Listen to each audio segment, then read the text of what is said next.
Hi, Vinny from Clubscraft, where we help sports coaches spend more time with their athletes.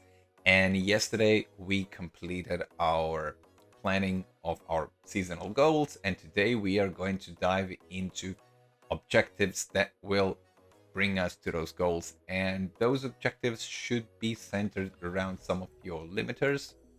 And if you want a refresher on it, you can check out our video on limiters. But in a nutshell, limiters are basically weaknesses that you have and that are going to be a problem on a given race. So it's just a race specific weakness that you have that is holding you back from reaching your true potential. And now that we are just starting out in the season, it's really important and it's a very good time to start addressing those weaknesses so that our overarching goal gets as close to our reach as possible.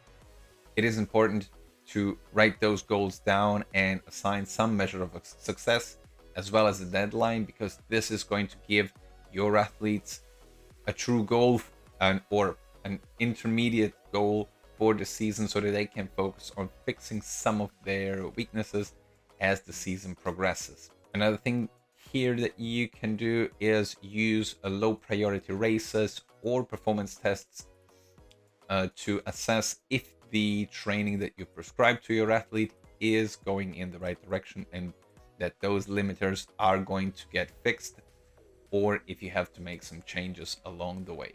One thing that also should be kept in mind is that these are not just physical measures of success, but you should also assign objectives to some soft skills. For example, if your athlete is lacking confidence, or if they are having some other kinds of struggles before the race with some pre-race jitters or something like that, those things can also be added as objectives and then subsequently be fixed with either working with a sports psychologist or reading books or going on to different trainings.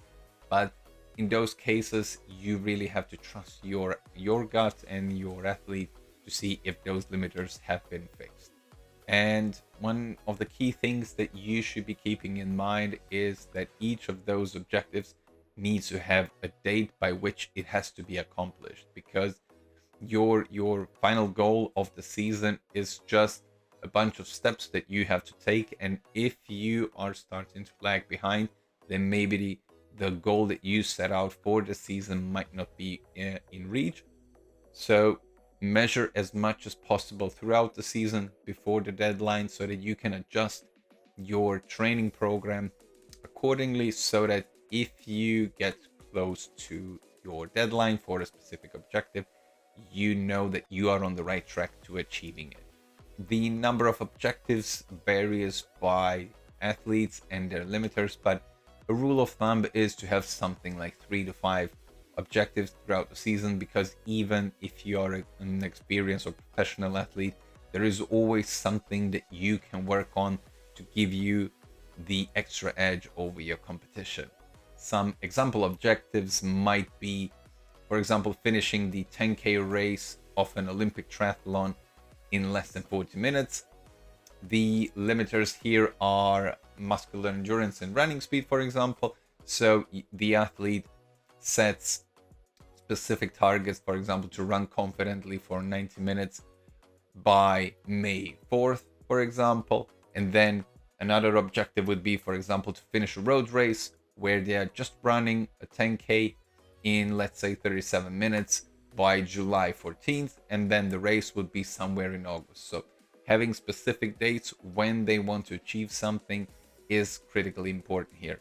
Another example might be to, for example, finish a bike section of a half Ironman distance in 2 hours and 20 minutes. The biggest limiter here for the athlete might be muscular endurance. So what they want to do by a given date is to raise their FTP to a certain level and finish, for example, a session of 4 times 10 kilometers in 60 minutes for each 10K interval, with 5 minutes of recovery in between. So those are very specific objectives that someone wants to hit. in order to give themselves the best shot at reaching their overall goal for the season. So if you make them really time specific, and if you are constantly assessing if you're moving towards those goals, then the overarching goal for the season will certainly be within reach. If you want to read the entire blog post on our annual planning, you can read the link in the description below. And tomorrow we are going to look into the annual workload of our athletes. So how many hours are they going to be able to train? And based on that, we are then going to move further down the line to look at race prioritization, as well as defining each individual's period for the season. But until then, bye bye.